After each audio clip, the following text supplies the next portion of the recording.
watching a syndicate program.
The Sarlacc Digest Shadow Council.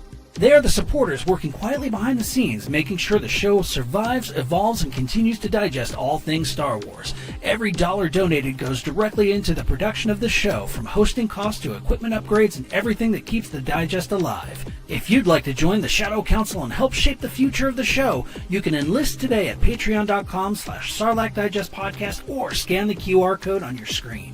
To our Shadow Council members, your loyalty is noted and your support is deeply appreciated. Now, punch it, Moocher.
What's up, everyone? Welcome to another edition of the Sarlacc Digest, a podcast bringing line talk and digesting Star Wars topics over 1,000 years. This is episode 346. I think I got that right. Being recorded on February 25th, 2026. I'm your host, Darth Moocher. I've got Scott Solo here. What's up, nerds? And yes, you are correct. It is 346. Yes. Grand Admiral Franz is here. Hi. That damn Joey. Buenos noches. And I see some pit members always guessing when Ernie and why Ernie is coming in. So I assure you he is coming. Guys. Yes, I assure you we are open today. Yeah, I assure you we are open Hey, today. he's about to graduate into Force Ghost Ernie. Yeah, exactly. Well, guys, it's Wednesday, which means we got Star Wars talk and going to go over all the news and rumors, which is not much, but we have a fun show tonight. But before we get started, our pit is here. They've been here since about 11 o'clock this morning. So, Scott, who's yes, here? Sir. We have got Ray Stanley hanging out with everybody. He was here early on. Yeah, so, it erased some of the comments early on that YouTube doesn't stick around. It doesn't. It's weird. James Morrow is here. We've got Magic Mirror. Tell me today, did my friends have fun at play? We've got Stu John Jedi here. We've got the mighty Rhino Hobbies. We have got scrolling Dana Hunters in the house. There we go. It's my one and only in the house for the night. We've got Don the Dad Dorn. It says 1773, but I can guarantee you he is not quite that old. I don't know about that. Oh no! It's only because I know him. I know. We've got B-Sum. How you doing, B-Sum? What's up, buddy? We've got Meeks What's up, the Meeks? house. Oh no, I did it again. Son of a. We've got Commander Bly pretending he's first when he's really not, but he kind of is. Because it's Commander Bly. He's first. Nicholas Hollows, Mando Mike. Scrolling. The Max Rebo Experience here playing us some tunes with the rest of the band. We have got Gavin Connor from the Holy Hour All Cure Podcast hanging out here. What is up, man? We've also got Rick Jones. What's up? The awesome Cassidy. Who, oh my God, this dude and his creativity just blows me away every day. You know. Yeah, exactly. Yep. General Genobi is here. What's up? What is up, General Genobi? Dr. Brantley. I don't know what he's a doctor of. Could be many I don't know. things. Many things. Yes. I was gonna go wrong with that, but I'm not gonna. Yeah. We've got Supreme Leader Droid, not to be confused with Supreme Leaderhosen. I don't know. We've got Basil G. Okay, all right. Sorry, can't help myself. The one dad joke. That's it. I'm cut off now. All right. That's fine. Commander Bly, he is here. Scott Solo in the Heezy for Sheezy. Thank you for that. Awesome. Thank you, Bly. Super chat, Commander Bly. TD3 Trooper is here as well. So, that's it for now. But guys, give us a shout out. We'll give you a shout out right back. That's how we work. There are 300,000 of you in chat right now, so we need to get you the proper shout out. I like that. Doctor of Toyology. There you go. I like that. There you go. I like that. Awesome. So you guys are awesome. You guys are going to be our participation like you always do. No, the pit's going to really be involved in this one because again, we have a fun show. There's not a lot of news and rumors going around right now. As we gather, our probe droids gather all the stuff, we will kind of, put it in one big show. For tonight, we're going to have some fun. We're going to kick back and have some fun, talk Star Wars like we always did, standing in line, just kind of theory crafting away. I've got news. I actually heard news like 5 minutes before we came on board. It's such great news, too. It's amazing news. Reports say that Starfighter, Star Wars Starfighter, is bringing the fun back to Star Wars and now back to the show. Yeah, what does that mean? Like, really? You know what I mean? Know. Oh, what I said. We've got Kevin Davis, check it in. Dana Weldon run the film and TV division of Disney. They're going to brand new stories moving forward. Yeah, I heard a lot of rumors. There's a lot of rumors about sequels or season 2s and season 3s and things and brand new stuff. So as it plays out, when Josh D'Amaro is taking over, which is in April 17th or March 17th, we'll see what he brings to our slate of Star Wars stuff going forward, right? But you guys, or how much influence have at all? I mean, you know what I mean? Because like Lucasfilm is run by the people they have running it. Kathleen Kennedy obviously run a lot, or Iser. I mean, what's his name? Iger. Yeah. So obviously there, but he wasn't that involved. Kathleen Kennedy was directly involved. Correct.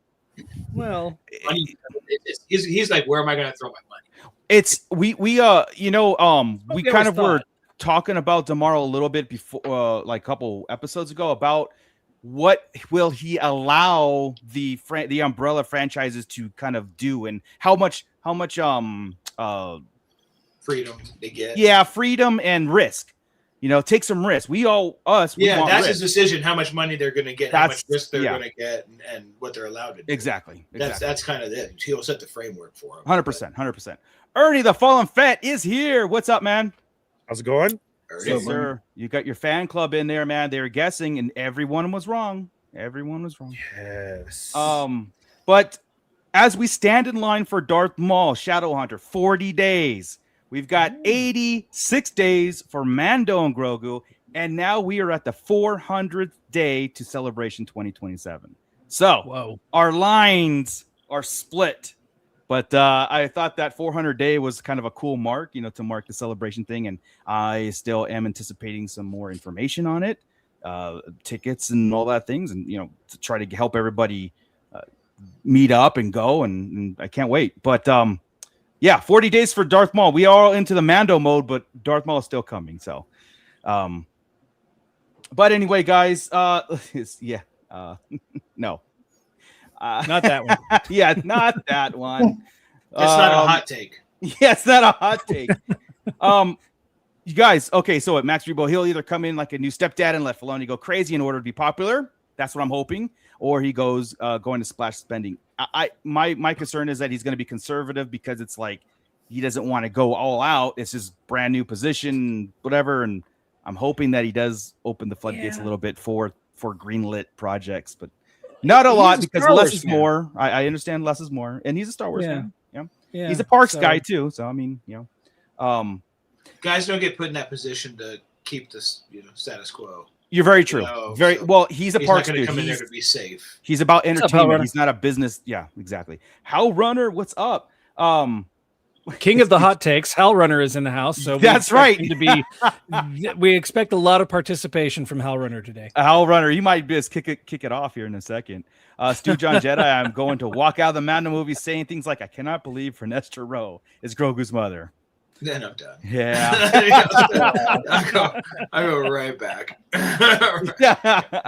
That's getting the appropriate reactions too. So all right.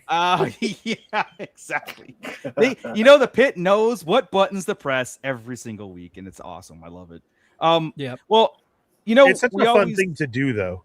It is. Leaving any ride in the park, I love to come off the ride and you see a line full of people who are just kind of there waiting, and there's always somebody you don't know. And my favorite line is, "Oh my God, when we went upside down, that really just scared the crap out of me." Yeah. And you could be waiting for Snow White. I don't care. But exactly. Man, they really sped that right up. Yeah. Yeah. Oh my goodness. Grogu. Okay, and of course, Mando Mike, when do we get the Sarlacc Digest swimsuit calendar? We are just waiting on Joey's photo. That's going to be our cover. So as soon as that's done, we'll release that to the public. That's right. That's Give right. me a couple of more months. I need till never. So I'll never go outside. I'll be the indoor shoot. So October, indoor shoot. In full costume. Exactly. Fully clothed. He put pork. Yeah. Oh man. I need to get rid of my winter coat. Well, in between our whole episodes that we do with news and rumors and stuff like that, we like to do a wheeled spin, and we also like to do a hot take video or episode too. So this one is all about hot takes. We can discuss anything you guys have bold statements for, like, for example, the pod race scene. The episode one should just be an hour and a half of pod race. But you have to believe it too. Believe it. Don't just say it just to get a rise. Believe the hot take. I have some. Chris here was already. just glaring at you. I mean, he was looking through me and throwing daggers at you, man. Yeah. An hour and a half. It just do. Around every corner. But I do want to get the pit's involvement in this too. It's like, guys, what do you consider a hot take for Star Wars? What do you think there's a plot point or a movie that was just like either peak or just could be cut out of the whole situation? And let's discuss it. Like, let's theory craft it too, because there might be some hot takes of like, if this didn't happen, if you want that gone, what's the implications throughout the entire, like, how does it affect the timeline and stuff, right? So a cool thought experiment. Again, we do this when we meet in person all the time. So yeah, we'll kick it off with our thumbnail, which was the Acolyte. It's particularly the bleeding crystal scene of the Acolyte. Now, the hot take of that is, was it impactful enough to be considered that scene to matter? We all knew about it. It was a comic book kind of revelation, a comic book theory of bleeding crystals, and Darth Vader went through the whole thing. But to have Osha, right, just to kind of like, I think it was Osha, right? Mm-hmm.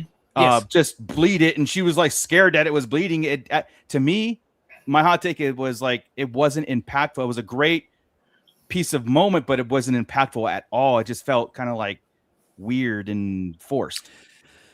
in the comic book, in the comic books, and I'm currently reading the Master of Evil, Star Wars Master of Evil, and it actually, the second chapter of it is Darth Vader bleeding his kyber crystal to make his red saber. Right? They also did it in the comics as well. They also showed us, I think the first time we ever saw a bleeding kyber crystal was Kylo Ren's story, right? That little mini series we got. And they pour all of their anger and their hate and everything they have. They almost pour their soul into it to break it and bleed it and turn it red. And it's like, she was like, what I'm mad on? at you. What's going on? happening? It was an accidental bleed. Yeah. It was. Yeah. It was. There just wasn't the impact. There wasn't the emotion. There wasn't the girl bosses do everything better and easier these days than boys. Even wow. The problem on that game, with it is that Jedi if she does it Jedi so Survivor, I can't remember his name, Dagon, or I think it's Dagon. When he bled his when his crystal turned red, he didn't really make it bleed or nothing. He just he just became really angry, and then his crystal turned red, and his saber like Osha. Yeah, that was more believable than Osha's. Oh, really? Yeah. What were you saying, Chris? we need some kind of retro special edition of Episode 3, because if Osha can turn a blade right there, Anakin with the youngling should have turned a blade. Yes. Right? Mm-hmm. And accidentally or not. Oh no, Anakin was should a lot they more. even had a color changing blade for sale. Yes, we They did. should have done that. They should have We went. did, but they couldn't, because of course when Obi-Wan hands Luke the saber, it's blue, right? So it couldn't have happened that way. And that wasn't in lore back then either. Right. You know, my hot take edition. my hot take that's kind of next to this one. I think it's kind of adjacent to this. What's up, cult leader plan? What's up, man? What's up, Antonio? I think the whole concept of bleeding a kyber crystal is dumb. That's my hot take. I think there should be a red kyber crystal. Okay. Synthetic, like in the EU. Yeah, it's. I don't know. It feels to me like the midichlorian thing, right? We went all this time thinking that the Force was just magic and all that, but it's biological. Why do we have to do this? Why do we have to bleed a kyber crystal? They could make it. There could be a separate mind somewhere if they wanted to. I don't know. Maybe it's part of the you'd have to find like a Sith type of thing because they call you, right? Right. So maybe that's the thing. And I get it that they're bending the kyber to its will. I kind of get breaking it. But it is one of those things they just added because somebody felt like they had to put their stamp on it. But also that's damn. Since the kyber crystal is called to you, they're a living thing. They're a living. Yeah, that's Clone Wars stuff. Yes. That's Lucas' involvement. He was in that lore, so I mean, I can't really argue that part. Damn. I know. Yeah. But I guess the hot take is to get rid of that whole kind of lore behind it and have a synthetic. Because I do kind of like the comic book version of it, where it was again malice and hatred to the point where because you got to make the dark side just irreversible and so difficult. She didn't just become evil right there. It wasn't. Yeah. But I mean, when Kylo did it, not only did he bleed the crystal, but he poured so much hatred into it, he broke it, and that's why they had to put the vents on either side of his saber. The unstable. The unstable. And I don't know. I'm just not a fan of the bleed. I mean, I'm just not a fan of it. I don't hate it, but I'm not a fan. Yeah, I could do one way or the other on it. It could be synthetic, and I'd be fine, right? Because it was, and that makes it more powerful or a little less, a little harder to break it. A moth right there. Sorry, I'm doing karate. It's all right. Yeah, I could have taken it or leave it. So I'm with you. So I wouldn't argue it. Yeah, the toys bleed. My Star Wars toys bleed my wallet. Yeah, that would be awesome. How about I don't think it's like a 50-50 right here. I think Rebels is better than Clone Wars. Oh, okay. Yeah. Oh, I agree. I agree. I agree. In a couple levels, I agree. Not that first off, it's an easier watch to go through. It's just shorter. It's a little bit more interesting because it's I like the Galactic Empire times. I like the oppression times. I like the scarcity of the Jedi, even though there's a couple in here. I like that a lot more.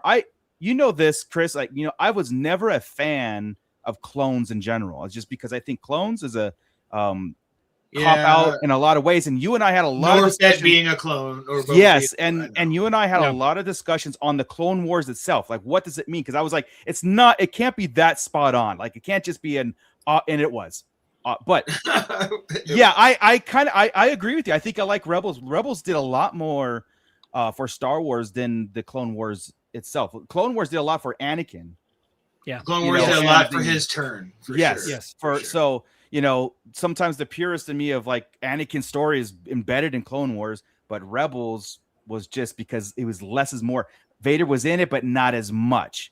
And could we have gotten the same? Did we already get the same turn and feel for the turn in the shorts, the Tarkovsky or whatever? Did we already get that? That was some, but not enough. I feel like, you know what? We went through his trial. Yeah, right. We could have. So we kind of could have done without Clone Wars. Yeah, but I mean, at the same time, we wouldn't have had characters like Ahsoka. We wouldn't have. There's a lot of really cool things that were brought in. Just so we catch up with the pit here, Hal Runner agrees.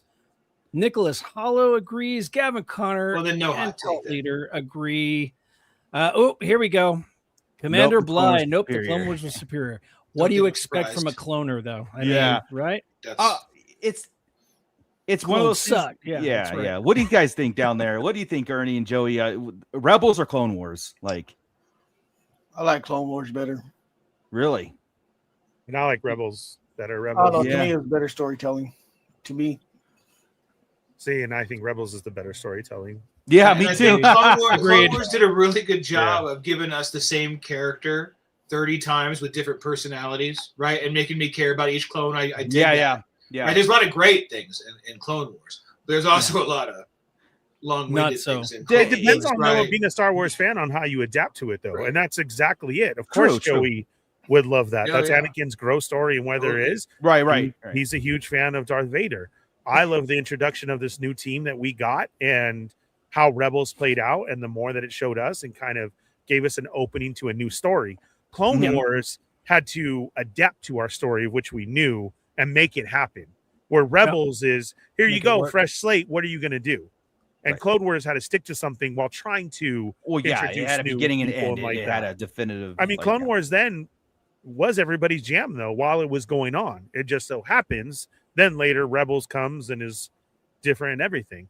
I mean, there's people, who actually could say the same thing about Resistance. It all depends on what type of fan you are. No, nobody can say that about Resistance except for Max Repo. Well, trying, and Hal Runner.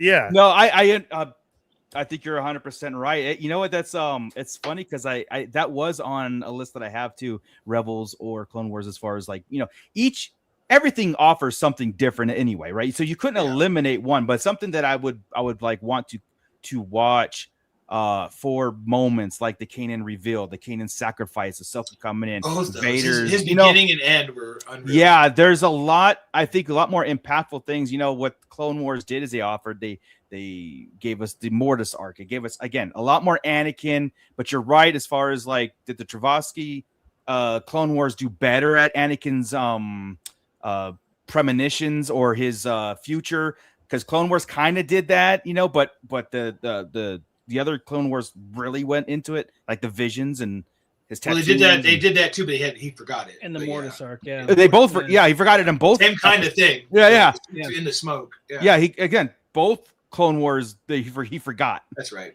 Yeah, like Nicholas Hollow said, had his comment up there. If you pare the Clone Wars down just to the impactful stuff, then it could go toe to toe with Rebels and be a more concise story.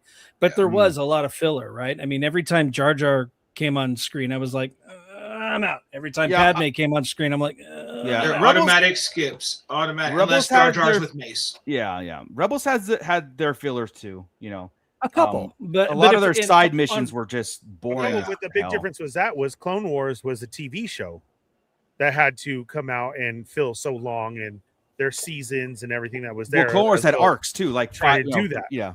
Correct. Right. Yeah. So that's where more fillers, more in that sense, where Rebels was able to stream and get it, and here's a new show for you that lots of people didn't want to like, and we end up loving it. So yeah, I both animations I did not like when they first came out. No, and the wooden look of the characters in the Clone Wars and the really blocky, weird look of it took Rebels me till season 2 of Rebels to get into it, and it took me how to get through. Season Clone 3, I was think, of almost Clone like this Wars. is all just filler. Yeah, and not until like the Darth Maul tease, right, and that whole thing. That's where I really was like, okay, cool. As a whole, it's great. That pissed me off though. Darth Maul's returning. Here's a little glimpse of him in episode 1. 14 episodes later. 14 episodes another later. glimpse of him. Yeah. Damn it. Yeah. In the meantime, here's 5 stories about random clones and when we got him, he was fantastic. Yes. Well, that's what I'm saying. That's when it really drew you in because, like, from that point on, it was great. Well, we got early animated Vader too, then, right? Little extra Vader action, getting we got ATSTs dropped on him, and the flying up in a TIE fighter, and come on, the apprentice is alive. Almost, we could have we got Maul talking about Vader, right, and we could have damn near got Vader versus Maul, which should have happened. It can still happen. It can still happen. I mean, it can still happen in Shadow Lord. That's right. They both got to escape, but it can still happen. Is Shadow Lord really Vader? It's you know what I mean? It's like in that, is he the antagonist? That'd be great, but I would have. I really think we got cheated out. That's not a hot take at all, by the way. This one we got cheated out by having Maul get to episode 3 and then having to fight Vader. Yeah. I think that's just Yes. By the way, I like I said, I am listening to the audiobook of that Master of Evil. So far, I'm about halfway through it. Read it, listen to it. It is really, really good. Yeah. It starts with Count Dooku and goes at the end of the Clone Wars into Darth Vader's first missions, and he asks the question to the Emperor. So, when are you going to teach me how to bring people back to life? The $1 million question here, Palpatine. $1 million question. Yeah. He's like, well, what I told you was we could learn it together. Yeah. What I meant was that the fine print, the terms and conditions on this. You didn't read the asterisk. Yeah. There was an asterisk on there. Is that what I said? Are you sure? Yeah. Rewind the tape. Play back now. Yeah. Soon. When is that? When can I bring back people? Soon. Mando Mike has a comment there. The fight between Maul and Ahsoka was great animation.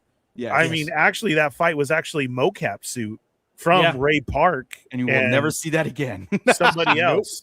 Unfortunately, but he lost his damn mind. I will say but this. They got enough mocap from him to probably put it together with AI. Which is true. Yeah. I will say this too, and this is tough for me to say. But the Acolyte probably had some of the best lightsaber choreography and duels in the entire, like just everything. Saga, like even better than Duel of Fates. I'm not making this a set in stone kind of statement, but it's up there. It's really, really up there.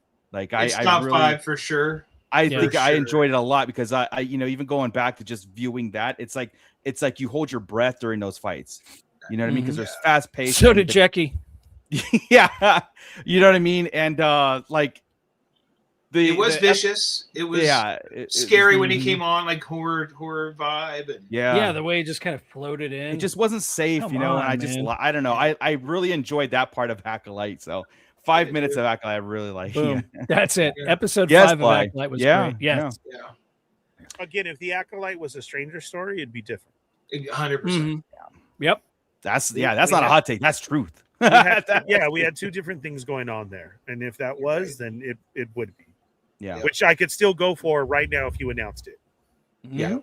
You could have just changed the point of view in that show from his going after the girls, right? And doing that, and it would have made it 100 times better. Well, it was supposed to be. It was supposed to be that, right? A show that was based on the dark side, and it was. Not yet. Damn it! Yeah. Oh, that was season 2. Yeah. Oh yeah, right. Wait, that's you guys missed out. Yeah, it was a post. Yeah, whatever. I gotta. Okay, so my hot take, my and I get shit for this every time I say it, but Attack of the Clones is the second to worst episode in the entire saga. That is my hot take. My second hot take is Attack of the Clones is top half, perhaps top 5. The only one worse than Attack of the Clones is Rise of Skywalker. That is my hot take. So have at it, gentlemen. Let's put it this way. I'm gonna put. He came swinging at me. I know that. You did, yeah. Well, I'm gonna say this, and I'm gonna let you guys kind of duel this out, or in the pit, and everybody. Oh, come on! But the Attack of the Clones. That's rage bait. That's rage bait. We're not doing that. The Attack of the Clones is more important to the saga than people realize. I'm not saying acting. You've been drinking the juice. Yeah. I'm not. I've always said that. You know that. I've always said it's probably the most cringiest episode to watch, but it's one of the most important things. If you want to talk about Anakin's, if you want to talk about Anakin's real turn to the dark side, that's when it started. Not in Phantom Menace. It was hint. You got the real rise of power of the Sith Lords. You got the real Anakin's going against the Jedi rules, the more power, all that things. I think there's more to Attack of the Clones than people realize. You know what I mean? Him showing frustration at Obi-Wan. Yeah. You get the whole clone reveal, everything. Yeah. You get to see not Boba in action, but Jango in action, Boba's dad, Slave One before. And everything we see, the whole facilities, the Geonosis stuff with the Death Star and the plans at the end. Yeah. Every single thing in this, I get that there's a couple cringy scenes and George was playing with some That's what I'm saying. Yeah. Because even between, you smack that right in the middle of Phantom Menace and oh my God, Revenge, right? And for some reason, those two look fantastic still. Right, I can watch Revenge of the Sith or Attack of the or the Phantom Menace. Losing it today, Phantom Menace. Yeah, it's all right. Sorry. Their CGI still holds up. Attack of the Clones, he was playing too much. That's all it was.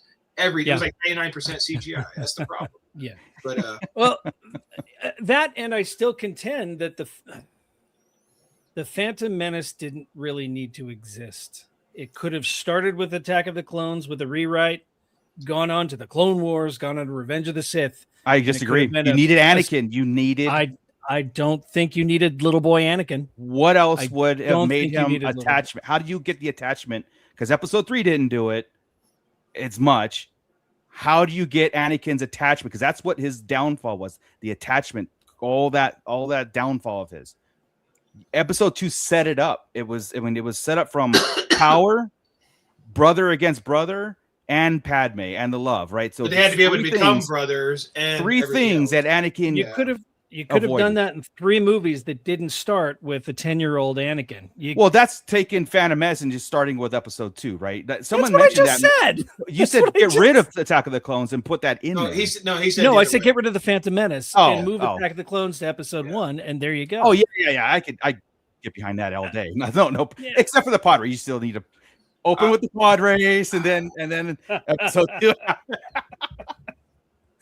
He's looking at you again, man. He's looking at you. I'm going to move myself over here. I'm going to give you again. The reason I am not anti pod race. It just is long. That is the movie I watched more times than any movie in the history of movies. Right? Yeah. I was like 17 times in the theater, and by the time you're at like number 8, you're like, you know what? I can skip this whole Tatooine bullshit. Sure. Let's move on. And that's kind of how it got. And so now when I feel that when I know the pod race is coming, I'm like, oh man, I got time to go do a lot of stuff. I'm gonna take the dog for a walk, take a shit. We got time, dude. This thing's gonna take forever. Okay, man, I get that this is different, and I get that Return of the Jedi, the Andor speed chase, the speeder chase and stuff. It's going and doing stuff. We are all over the place on the saga. But I'm saying like that. I look at that like that sequence was probably like 8 or 9 minutes or whatever. You know what I mean? And I don't know how long that sequence was. Not at all. I watched the pod race and I am just like, 14 minutes flies by, dude.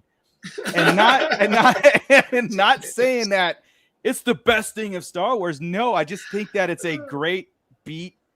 And again, people might disagree with you, but it's a great pacing thing that goes along. Now, I almost wore my pod racing shirt today too, and I forgot. I'm mad at myself for Now not. this is Yeah. pod racing. I don't know, man. I guess I'm in that mode of like I'd rather have it than not have it. The reason behind the pod race I don't agree with, but the only thing still with the pod race is why I like it is because if you grew up in a time of surround sound systems, oh my god, showed the pod race, that's it, and the Matrix. Yes, no, right. Equilibrium too. Do you remember that? Yeah. That's what you showed somebody when they're like, "Oh, you got a surround sound That's system? right. Yeah, watch this." And you'd always go through the pod race. Yeah. Yeah. You know, one of my favorite That's what it was. sound effects from that pod race is whenever Anakin, he launches himself off the ramp and he's just gliding and it's dead silence and it goes. Yeah. Yep. I mean, my God, that is great Fantastic, sound dude. editing. Fantastic editing. I fist pump because it's in Star Wars, like that sequence, right? The whole Ben-Hur sequence. It's in Star Wars, so Best sound effect is Attack of the Clones too. Yeah. Well, the Seismic charge. Yeah, Yeah, absolutely. But that's where this started. That went around the saga, starting from Scott's Attack of the Clones wrong hot take. Wrong hot take. Hot take is a hot take, my friend. It's hilarious because it was my number 2. Is that, I know. Oh, that's cool. Return of the Jedi movie will always be my favorite Star Wars movie. The Force Awakens got me mad when Solo died. Oh yeah, I think these shouldn't have been. I think the legacy characters shouldn't have even been in the sequels, man. You know what I mean? Han Solo, hot take in itself, dude. So at least Han and Leia. Like Luke, I liked. If we're still throwing in these first episodes, my hot take, and I will still die by this. I don't care if it's a theory or not. I still believe that the movie was changed and Jar Jar was supposed to be Darth Jar Jar. There is still too much to prove it and too much going on. Well, that he was forced to change it and introduce another character and like that. If you look at the theories of Darth Jar Jar, it falls into place. Hey, so well. On that topic, has anybody read or has it come out yet? The Kelleran Beck Jar Jar comic? I think it's out now. It's on its way. Is it out? Is it out? Or either out now or it's soon. Oh, I meant to see if it was out today so I could see to talk about it on the show. But that's funny. It could prove it or disprove it. You know what? If you're talking about you were about to wear your Clone Wars shirt, I'm an affiliate with the Shirt Farm, and he just got released yesterday. He did a Darth Jar Jar shirt. So if you're a fan of the theory as well, you can order it now. Go check it out at the shirtfarm.shop. Tell them the Fallen sent you so you can get a discount as well. And it's an awesome shirt because it's full Darth Vader form. And on the back is him and the Emperor. I will wear that shirt proudly. Let's take that theory and put it in perspective because we've always kind of laughed at it. But let's really look at it. What if that was a true thing? Like Darth Jar Jar came in episode 3 and he was like this whole, I don't know how you would replace the Emperor's rise. Or no, it's not the Emperor. He's not changing the Emperor. It's just he's his apprentice. So he gets him into power. That would have to be it. He was the one with him. He was just an apprentice. He was the two. Then was him and Jar Jar. Count Dooku wasn't really his apprentice. It was actually Jar Jar. How did Dooku? We have episode 2, and I will always die by that too. He just shows up. Darth Tyrannus. Like what? Okay. Well, I mean, it's explained in the Clone Wars cartoon in between. Yeah, but after the fact, it's explained after the fact. Yes. Movie-wise, showing up. Hello, Obi-Wan. Like, who is this dude? Yeah. What a downgrade too from Darth Maul to some old man. That's what's going on. Like it had to happen. And then I feel the childish things that I know there's fans of Jar Jar, and so I'm not saying this rudely, but the childish stupidity of Jar Jar seems to me like the forced hand of George of, fine, you want me to make a kid-friendly something? I'll make him the stupidest character that there is. Misa, jump. George wanted to make the kid-friendly character. No. He wasn't forced to. No, he did not. It all lines up with Jar Jar. He did not, dude. I don't know. I think I would love, Chris, for you to have a smoke out session with George and him just be like, I couldn't even you know what? Ernie was right. And he's like, I hate Jar Jar. I did that on purpose.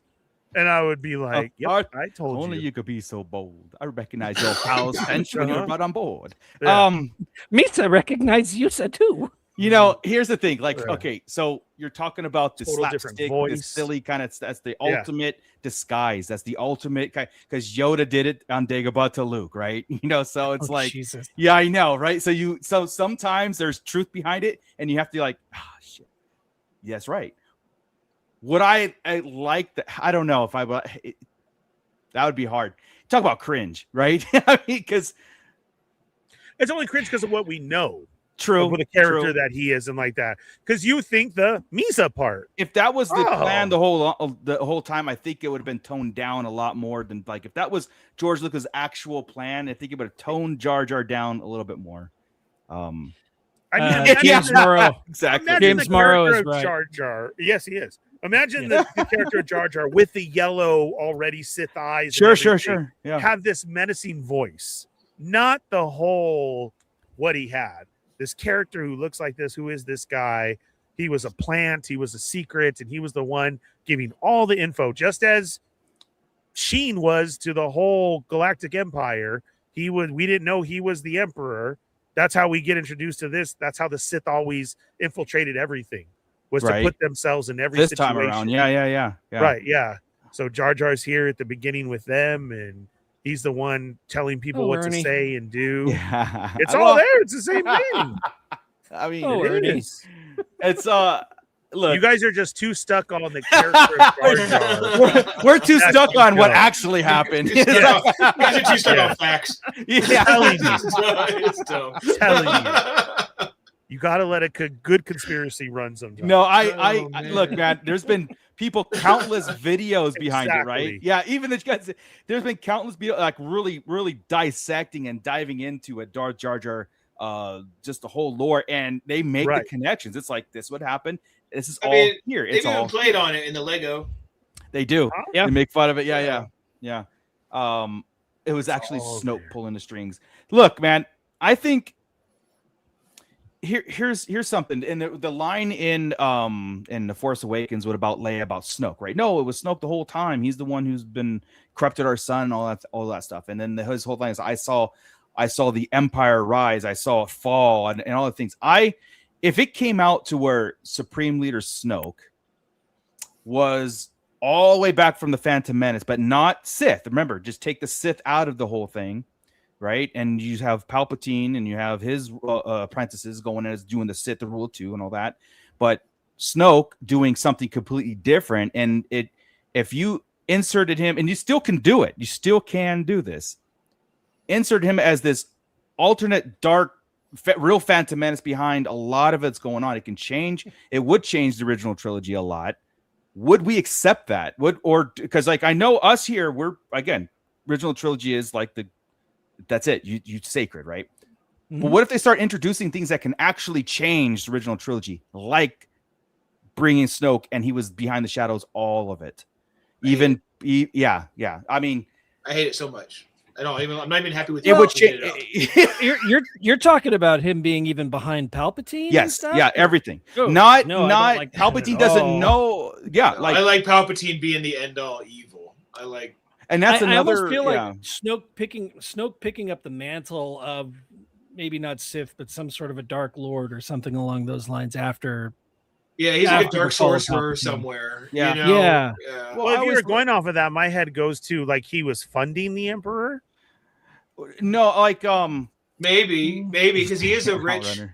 That's what I'm saying, yeah, right? yeah. The gold, the everything like that. If you could get into that, and then the Emperor, the way that the Emperor is, being the Emperor, introduce him to, hey, do you know? I think I can clone you. He has to experiment somehow, which then would get into our answer of why we see him in all the jars. Like, Yeah. if he Yeah, was the something one about him funding, that, correct, the Emperor of all this time, old friends, something to the fact, who believes in him, that could be a way to always have Snoke there in the background. yeah. I just I always like kind of look at things as possibilities, right? Who knows where Dave Filoni's head is in this whole thing? Who knows where John Favreau, where they could start to change things that we've known for 40 years, 50 years going on, right? If you had that notion of Snoke was there during the original trilogy times and maybe had a direct influence on the Empire rise, or maybe the financial wing of the Empire, right? That I'm okay with. Yeah, I mean, it does kind of make sense. I mean, even though the Empire went around and purged planets for resources and money and all that things, you know, even Skeleton Crew set that up also. But Snoke being like the banking clan of the Empire stuff, I think that would be cool. It does change Palpatine plays a long game, right? It's yeah, not yeah. like he's impatient. Oh no, yeah. He just would keep him along until he needed to, and whatever he would always have a reason. Yeah, this is okay, Cassidy. If Snoke was Plagueis, I can go with that. It'd wrap up everything. That would have been awesome if the continuation, because there's another question too. It's like we know they brought back Palpatine. Somehow all that's okay. We know it, but would we be as the fandom? What if they never brought him back and it was this like something else, or did Palpatine make sense coming back for one last time and stuff like that? It makes sense. They just did it shitty. Well, it makes sense because they've done it in the comics. I would have loved. Yeah. I would have honestly. I think the sequels would have been very cool if Palpatine's demise created a power struggle, a power vacuum in the Empire. What the war. It's doing that in Mandalorian. You're seeing this, right? You're seeing warlords take out rise and doing their own thing. You can still keep him preserved on Exegol and doing the Sith Eternal and stuff like that. But I would have loved the fact that if Plagueis actually survived, and Snoke was a Mun, and he was like, you know what I mean? It was actually Plagueis the whole time. We set up in the Darth Bane trilogy. We did set up the fact that they were trying essence transfer, right? And there was a big question at the end of that trilogy if Darth Xana had actually taken over Plagueis's body, right? If that essence transfer would have happened, it would have been cool. I mean, in that way of thinking, Palpatine could have been Snoke, right? Or not Snoke, I'm sorry, Plagueis could have been Palpatine, if they transfer on right from Master. I think they've taken it. Didn't they feel like how she did I'm all the Jedi? Wasn't he already all the Sith? Kind of what it was. You take down your master, they kind of become part of you now.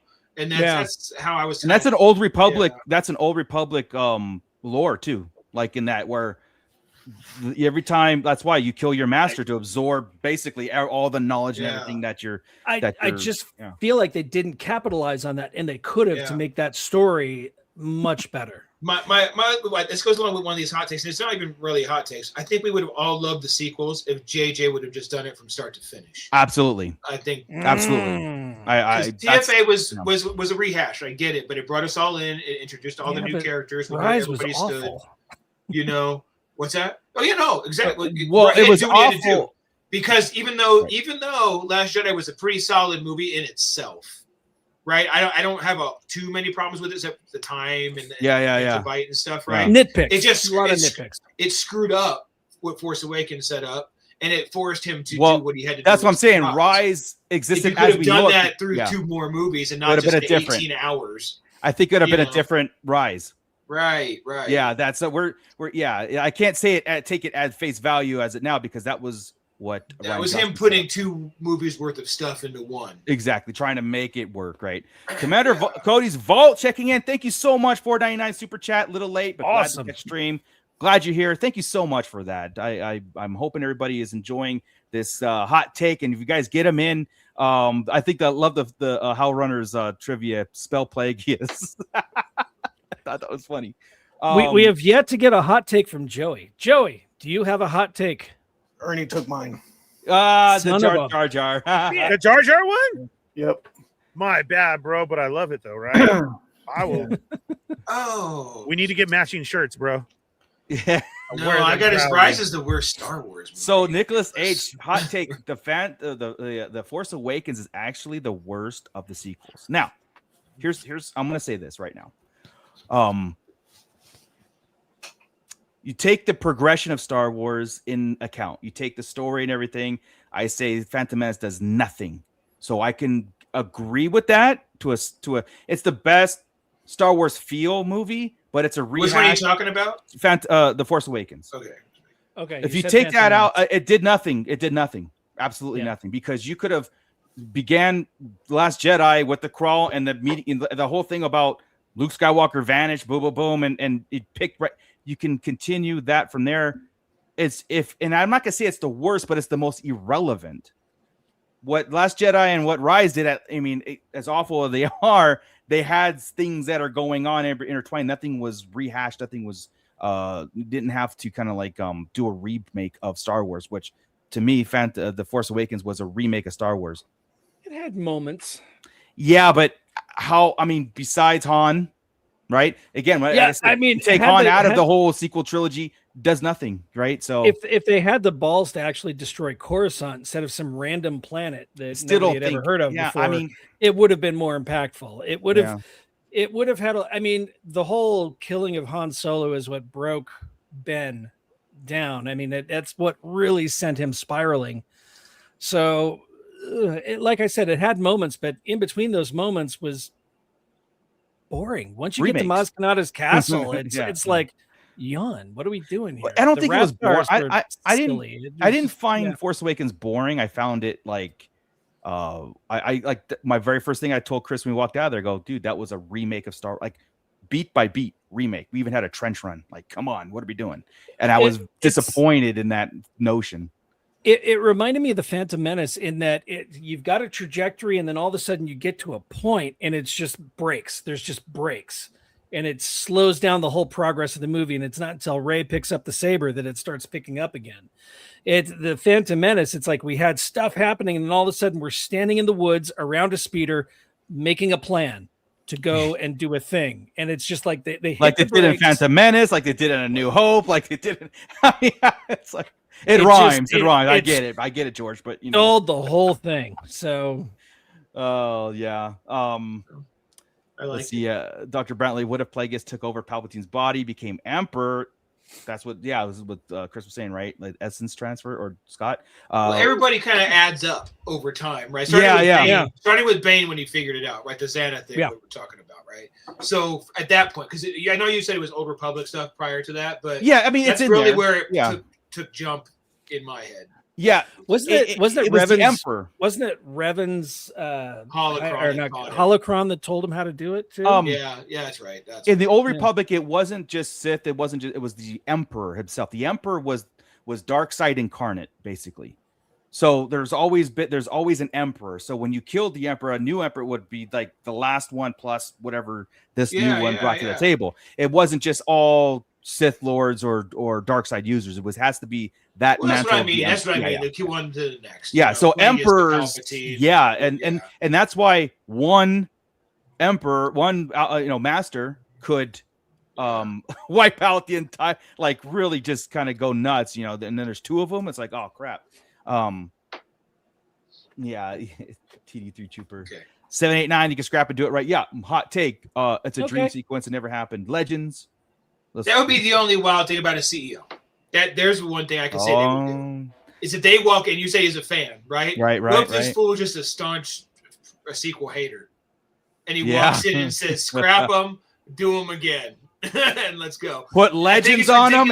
I don't want it. I would be so against it. But that's the one thing I think a CEO would do, make the biggest impact on, say, do this. True. He'd be known for something. He'd make half the fandom rejoice and half the fandom again. So it's like, what do you do there? I think the more we get into shows and all these things that they're doing, I think the notion of that goes away a little bit every single time for me. Like scrap them, right? Because you're going to get to the point where they're completely connected and they mean they're more impactful to the sequels and stuff versus, say 5, 6, 10 years ago, where it's like you could just scrap them, start over, because then Mandalorian has the sky's the limit. You don't have an end game. You could do whatever, you can set whatever you want. What's up, Science Fictionary? Yes, sir. Right. This is fun, I got one here. Go ahead. Oh, this is my last one. And this is the one where I'm not saying it just for the reaction. You guys know this to be true. Oh God. I like Solo more than Andor. I think it's it's more Star Warsy. More than Andor. I was just about to say, and I disagree, but I understand. I was just about to kind of put that Andor ruined everything that's coming after it because of the standards it set. Not the way you think, though. The way that of the cinematography, the acting, the dial, everything else in that standards, the level bar of quality of a show. I think Andor ruined a lot of things moving forward. Now, in a good way. If that were the case completely, then it would have ruined things backwards, right? Because remember, I think Andor is the best acted, best looking, best just about everything that way of a movie or show in the entire Star Wars saga. Better than Empire, right? But that doesn't make it better than that doesn't make it better than Empire. The look of it, the look of it, the acting, everything else is better than all of them. I have a heart problem. You can't say shit like that, man. I know, but you know what I mean. It's not better than them because of that. So I don't. Solo is more towards it. Solo is closer to Empire than Andor is. Let me try to put this in words that we're still friends at the end of this. We haven't dropped an F-bomb. I haven't used an F-bomb if you want it. No. It's my get out of jail free pad. Like I'm gonna use this right now. I haven't dropped it. Okay, I guess I have to say this as a general statement first, right? There's many sides to Star Wars, right? There's the fantasy, the high fantasy side to it, and then there's the Western side of it, which is less is more, used universe, the original trilogy kind of stuff. And I know Solo teeters on that where it can be both because it does have a lot of that. There is no force. I mean, basically, there's no force in it, right? It's just a run and gun kind of movie, but it does set up familiar characters, and there's a lot of Empire and it's oppression. So I like that era. So Solo would be probably the only one that's close enough that I can. I'm not going to agree because I think I liked Andor. I enjoyed Andor so much for different reasons, though. Like it's a weird. I was so proud of it. I was like proud of it, even though it didn't have the stuff that we clamored for. You know what I mean? And I watched Solo, kind of like it's a comic book, and a lot of people fist pump that. Yeah, I mean that's the thing, right? So it's like. But I don't really look at Star Wars as a comic book, like going back to the prequel era. The prequel era is a cartoon. It's a cartoon we're watching. It's high color fantasy, all clean and I like the less is more a lot more in Star Wars. Just like I have my problem with the Clone Wars being like we actually saw the Clone Wars. Now there's no speculation. It's there. Midichlorians, bleeding the crystals, all these things are so detailed and in forefront of all of us. I like the fact that I would love to go into a room and just speculate. It's a different approach. I like it all, but that's a tough one, Chris. Man, I don't like you. I kind of feel like even though Solo was a lot lighter.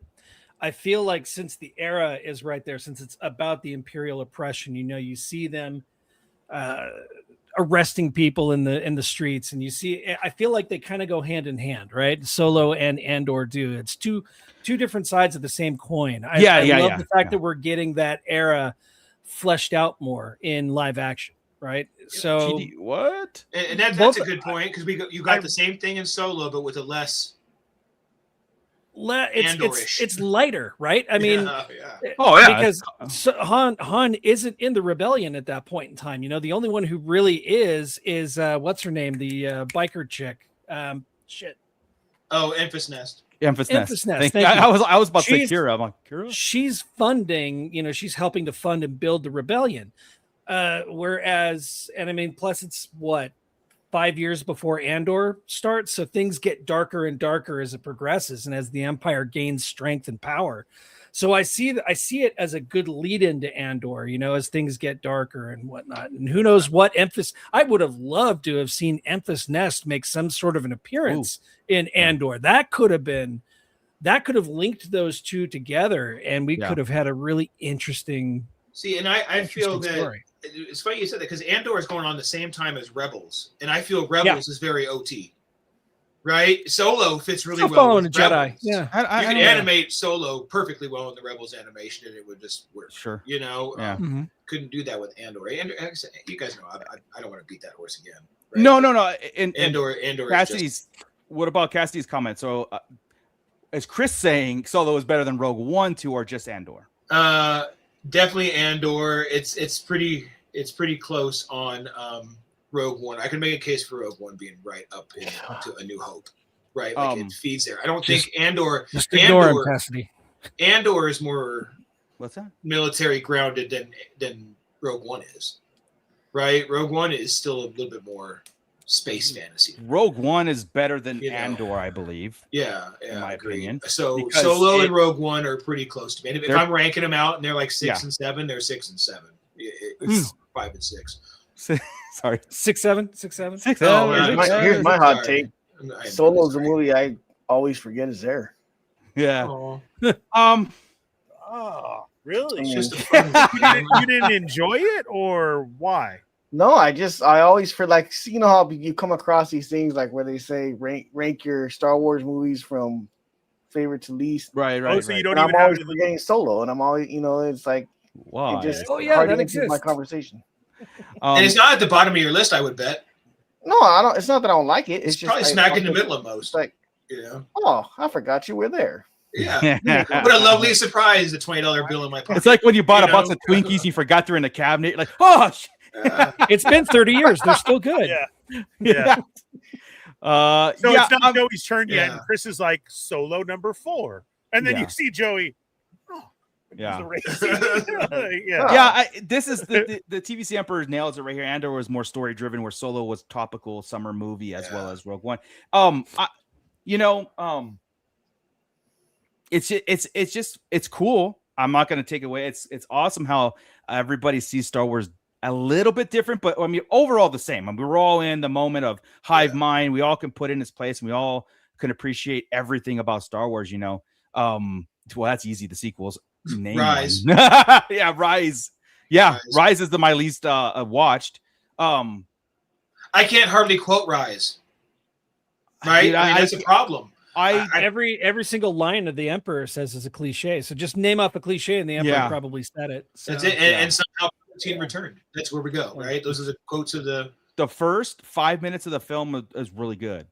That's it. And then Rey comes in, and she starts arguing with Poe. I'm out. I'm done. I can't. I'm done. Like, I'm done with this movie.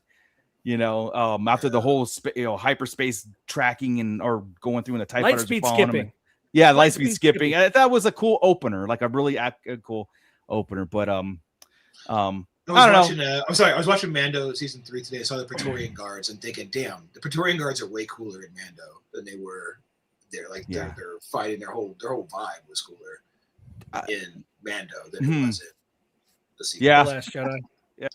Now I think my least watched is probably Rise of Skywalker. If Rise of Skywalker and Solo are probably both in the same. I've probably seen them equal times, but I may have seen Solo one more time than Rise. You've seen Attack of the Clones more. Yeah, I have. Yeah, that's right. I hate watching at least once every other year. No, see, that's the whole thing, right? If I'm searching, if I'm going like, okay, I pull up my Disney Plus, I'm like, I want to watch some Star Wars, right? Yeah. I don't randomly just pick a movie. I go through eras. I go through like an era that I want to kind of like digest and explore. Like I'll start the prequel stuff, right? I'll go, episodes 1, 2, 3. I'll dabble in some Clone Wars episodes, like peak episodes, like different arcs, just to kind of explore that. If I'm going original trilogy, of course, I'm starting from, probably Kenobi on all the way to Return, and then, I mean, Kenobi has some, because again, it's the Empire. It's just the graphics. So if you're doing that, so do you go all the way through Andor and Rebels and all that leading up to it, or are you sticking with just, I mean, because if I go like, okay, if I want early stuff, I'll go Kenobi, Rebels, and Solo, right? Like early things that are more origin-ish stories, kind of, if you will. And then if I really want to honestly like just dive into my love, my favorite, I'll start with Rogue One, Andor and Rogue One, and then go right into A New Hope. And like, honestly, it's just it's a perfect marriage. I won't even do Rebels. I'll just go into these gritty movies that, like I said, the less is more, the stuff that I felt Star Wars was such a vast universe, but such a minimized minimal universe too, because the notions of everything were more important than actual going through. Like, say, if you look at A New Hope, it's a very, very basic farm boy story, right? It's the hero's journey, yeah. But it's very minimal, and he's thrust into this huge world, and we don't even see that huge world. We see just a point of it, and then notions of the Clone Wars, and then this Dark Lord, and the Emperor's mentioned, the Senate's dissolved, right? So Andor, to me, kind of has that same kind of formula where it's more of living in this galactic empire time. Yeah, the Force isn't there, lightsabers isn't there, but they were there in the original trilogy, but they weren't an abundance. It wasn't slapsticky, it wasn't funny. Like, things were serious. When someone got caught in something, it was like web. It was like a serious web of things. The Empire was dangerous and criminal. Even in the original trilogy, they're dangerous and criminal. And Solo, they're goofy. You know what I mean? And sometimes in like earlier stuff, it's just like they're kind of goofy sometimes in the original. I think there's always a bit of that. Not really, though. Andor, not as much. Yeah. I think Andor just took itself a little too. It did. It took it way, and that's it. They took it way too serious. So I think. Now think of it this way. Okay, if of the two, I had to remove one, which one would make more of an impact in my life? Like which one would I remove? Of what? Andor. Solo and Andor. Geez. Remove one. If I had to remove one, really? Yeah, I would remove Solo. Yeah. Oh no, Andor didn't do anything for me. Like story wise, they didn't even get the plans in there. Andor did a lot more for the time and the Empire than it had. Solo. A lot more talk about it. It didn't. Did we ever really? Oh, yeah, the whole massacre, the whole lead up to it. We had a massacre, but we didn't get even the Bail Organa, the team up. It just, I don't know, man.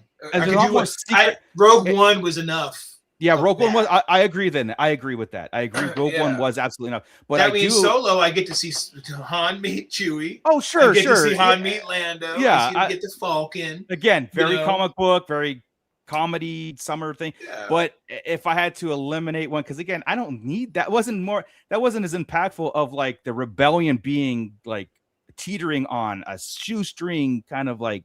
I think the story of Han Solo is more important than the story of Cassian Andor. Look, man, I don't think it's a story of Cassian Andor, though. I think it's a story of the Empire and just seeing the depravity of the Empire and the rebellion, full light, and the building of the rebellion. I mean, hell, Andor was kind of like a side character in all the missions. I mean, it kept introducing us to other people and showing us the different things that the Empire was doing from different perspectives. I don't know. There's something about it that really worked for me, and I know it didn't work for you, though, man. I get it. Yeah.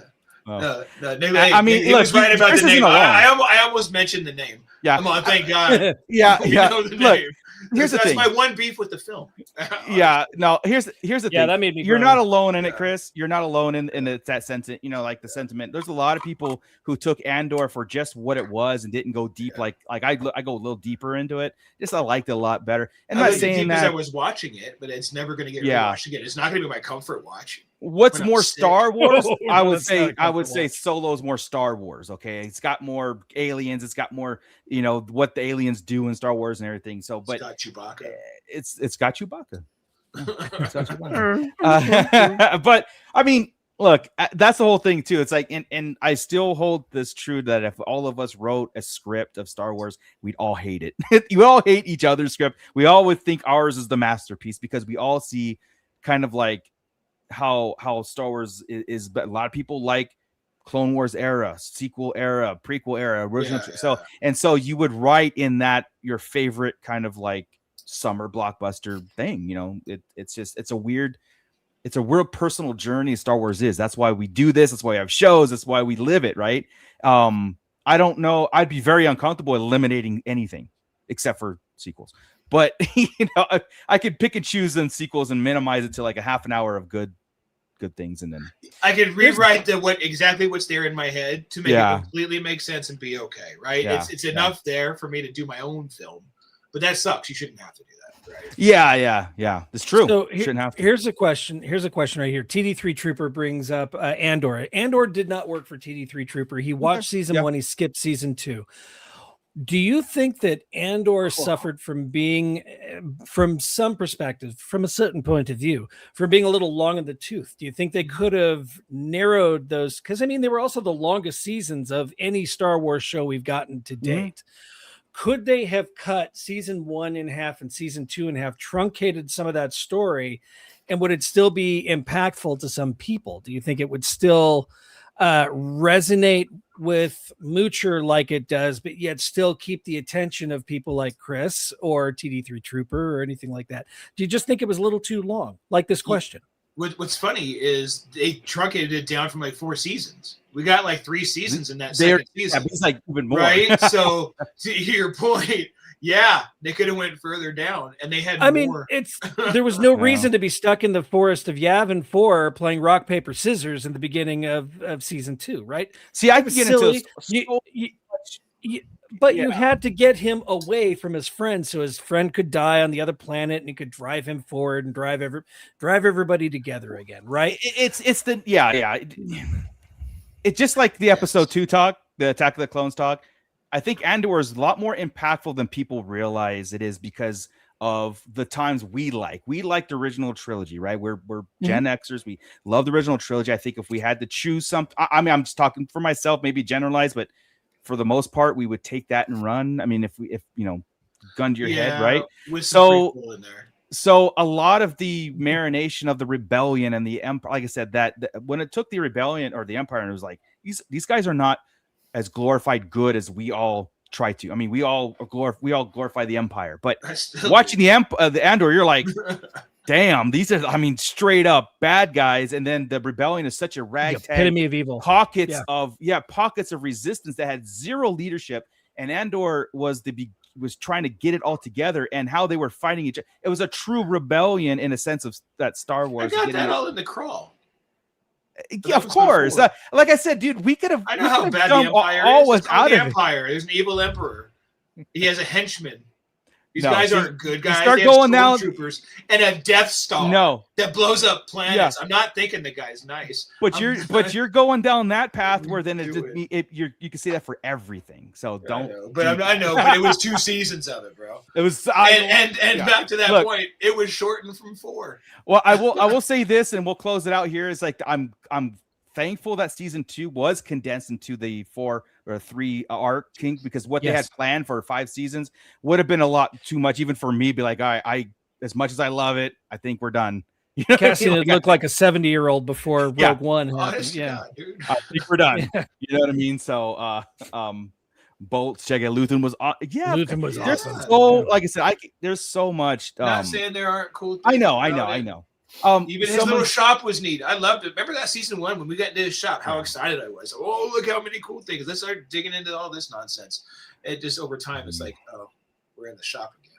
Yeah, TD3 Trooper. I love the different takes, the fans. Absolutely, like I said, man. Like instead of we can always like talk about resistance. I mean, I don't know if Hell Runner is trolling us on Empire or if you really mean peaceful, and that was trolling. There's no way. Resistance sucks. We can all vote, and that was unanimous. Yeah, there's just no way, right? So, Hell Runner gonna do what Hell Runner gonna do. Yeah, the science fiction factory, or fictionary. Science fictionary. Wow, Andor's a brilliant show. Done. Star Wars or otherwise is very much a slow burn, though. I wasn't sure I actually liked it until about the last 5 episodes of season 1, and season 2 is top shelf TV. That's where I think there's room for it all. Just like when we do our toy talk, I think there's room for it all, like the little bitty figures to the $500 statues. Star Wars is vast, and we're here for it. I think we're here for it. So I think we're done for tonight, guys. I think it's great to lean back on this kind of like a palate cleansing show rather than sorry. No, sorry. Go ahead. You hit the TVC Emperor right there. Hit that.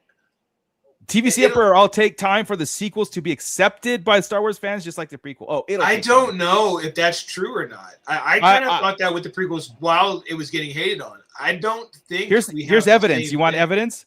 We just had the 10-year anniversary of Force Awakens last year. Nothing. 10 years is a milestone. Not, anniversaries are always good, but 10 years is a milestone. They didn't re-release it. They didn't do, in the theaters. There's no toys associated to it. That might tell you something about the sequels.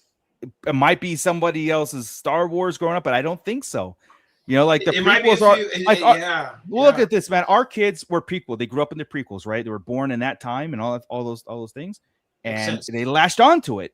Well, it's because we were right into it right then too. Very true. Having kids, so we're obviously taking it in true. They're Very taking true. it in. You know what? I'll never say never. The powers that be aren't treating it like that. They're not pushing the sequels at all. They're eliminating it from the parks. You know what I mean? Let's look at it like this though, too, to play devil's advocate. It took the clone, for me personally, it took the Clone Wars, right? It took the entirety of the Clone Wars to really appreciate what the prequels brought to the table, right? Yeah. I went and saw them in the theaters many, many times, trying to love them like I love the original trilogy, and I didn't. The Clone Wars is what brought it to me, right? Right now, we have got the Mandalorian, the Mandoverse, as we've coined it. We've got that trying to fill in some of the gaps. I mean, there's still a huge gap in time between the Mandoverse and the sequels. Yeah. But it's trying to weave some of those questions in, right? So we've got, what was it? Project Necromancer being talked about. We've got clone tubes. We've got all of this other stuff. It is trying to fill that in. A Snoke clone. The Snoke clone. Let's see what happens by the time we're done with the Heir to the Empire saga that we're currently existing in, and maybe it will bring. I mean, that's what they're trying to do. There's still some glaring issues with the sequels, but hopefully with this, it'll make it at least make a little more sense. Add a little context to it, or at least give you a path that you could get yourself there. Right, if not explaining it in the sequel as a path, it will start to make an impact when we start to talk about the sequels as what it did. And at the end of the day, Palpatine returned, Rey became whatever, a Skywalker, and went off to the sunset. It's like a lot of it is a rehash thing. I don't know how much more substance you need to make them good, because on the surface, they are a rehashed Star Wars, and it's a hard thing to get out of people's heads a lot. You can probably get into some key points about First Order and Snoke, maybe Luke, but there's not much else there to plug in. There's just some bad decisions. I'm trying, man. I know. I'm trying, okay? Yeah, I am the guy who held on to. No, they've got a plan. They have to have a plan. We all did. We all said, and they didn't. It's recorded, man. That's the sad thing, is that we have this living in the ether forever. We tried. We really tried. Cassidy, the difference is George had a plan and a vision for the prequel trilogy, and the sequel trilogy was just a quick payday. Here's the thing. Oh, sorry. They had source material that they could have referenced and kind of guided themselves to a proper sequel trilogy, even years in, and could replace some things. But they chose to ignore it and do their own thing. Mm-hmm. It was too Hollywoodish in that sense of trying to make their own impact without story progression. All those details matter in the sense of Star Wars. You could do that with Marvel. You could do it with everything else, and you can get over it. But Star Wars is a hard thing to get over when you're trying to just make money at it. You know what I mean? Or just.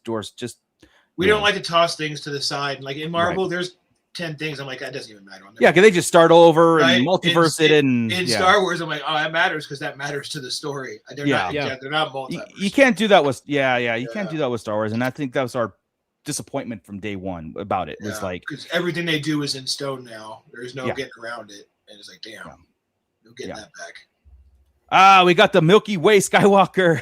Great name. What's up? Yes, the Mandalorian has already explained Clone Emperor Palpatine. Now they can get sidetracked with Ahsoka and Thrawn. Well, close. They were close to it, right? I think a lot of it's going to be this sub trilogy within the timeline in between Return and Force Awakens, which is the Mandoverse, the Heir of the Empire kind of story arc, where then it's this whole thing that you could start over, and then when they start talking about Necromancer, and then that's when we get to the point when they say this is Palpatine's clone, then we know. Yeah. For sure. I mean, it's obviously there. Or when Thrawn's fleet, whatever's left of it, retreats to Exegol and disappears. Right? They go into the unknown regions, and it's like, okay, I'm happy with this. Yeah. I mean, there's a line, there's a connection there, right? That we could headcanon something bigger and see, and that's got to happen, Scott, because they mentioned that in Claudia Gray's. Which one was that one? That one 3 years before Bloodline. They mentioned that the Grand Admiral had gone to the unknown regions. Yeah. Right. So or was that an Aftermath? Damn it. Aftermath set up the contingency plan. The contingency plan put the Emperor's elite out to the outer regions and killed the remaining empire that failed the Emperor. But and that could have been I mean there's a lot there, man. Look, it's a lot there, and we're here for it, right? So Project Necromancer equals cloning Holdo. See, that's it wasn't the real Holdo. No, please don't do that. Please. All the Holdos wear different purple gowns. They're all different for no reason, right? For no reason. Unless you came from a dinner party, like I got to do this because Leia's gone. All right, let's go. Let's get out of here, guys. I thought that was a lot of fun. I think that was cool. I think that hour flew. In fact, we went over that. Everybody in the pit, if I didn't get to you, I apologize, but you guys were always on fire and talking it up and having a discussion rather than trying to see these behind the scenes stuff that always gets us kind of going about what project's not going or being canceled or coming in or rumored like that. We will still hit those beats. Next Wednesday, when we do this all over again, we gather some information, some news and rumors and all that. But in the meantime, it's fun to kind of kick back and, like I said, palate cleanse, do this talk, go watch some Star Wars, pick an era, get into it. Everybody in our links in the description below is our Discord where the conversation continues from everything from this show to Shadow Nose Network to Bliss Transmissions to film and comic books to toy photography. There's all kinds of content on our Discord. If you don't know what that is, click that description below. It's the very first link. Get involved, say hi. We're all in there, or most of us are in there, talking it up and having a lot of fun with that. Of course, all the other affiliate links like Fallen Fett Chronicles every Wednesday at 6:00 before our show, SKN, Blitz Transmissions, us, our Monday show, the toy chest on Mondays at 5:30. Every other Monday, when we take all of the Star Wars toys and collectibles into one weekly show for you guys to consume. Thank you guys with that. I think we're all done. We're not done yet. Oh, no, we're not. I thank you guys for that. And Scott has one special announcement to go before, and then we are done. I do. Actually, I'm going to give a shout out to our Patreon crew, the Shadow Council. But before y'all sign off, and if you are a member of the Patreon crew, stay tuned because next week, I'm declaring it now.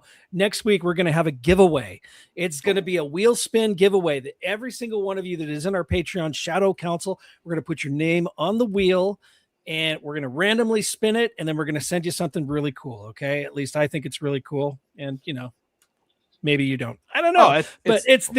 It's definitely cool. It's these people right here. It's AJ from the Forbidden Panel, Blitz Transmissions, Brian C, Cassidy B, Cliff, Commander Bly, Commander Cook, all the commanders, Commander Crystal E, Commander Don the Dad Dorn, General Eric Grubb, Corporal Flavy Davy, Gavin Connor from the Holy Hour All Cure Podcast, Admiral Hellrunner Base. There was already so much to say with Gavin Connor. I couldn't throw a rank on him at the same time. Yeah.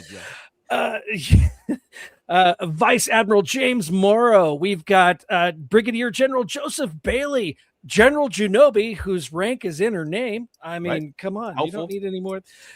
Gonna stop that nonsense now. We've got Chris K, Meeks, Mervine Bolanos, Matt Logic, Mufftack is back, Nicholas Schaefer, Obi-Wan Kenobi, Rhino as Rhino Hobbies, all the rhinos, Rhino Stu John Jedi, and Troy Rhino Dodson. All of the rhinos, all of the rank insignias for everybody. All of these people are going to be thrown into a wheel. It's going to be spun. If you want to join that Patreon crew, if you want to sign up for the Patreon crew and get in on that wheel spin, you have until Monday afternoon to do that. I'm declaring it now. just scan that QR code right there or go to patreon.com/Sarlacc Digest podcast and get in on the action. And yes, you too could win something very, very special. So there we go. Thank you so much, all our channel members, pit members. With that, Scott, somebody give Chris a throat lozenge. Keep it nerdy, everybody. I'm good. You okay? Later, guys. I'm worried about you, man. I'll make it. Okay. All right. Good night. Somehow Chris returned. All right. Oh boy. This is Grand Admiral Thrawn. You are listening to the Sarlacc Digest. What a fascinating play on words.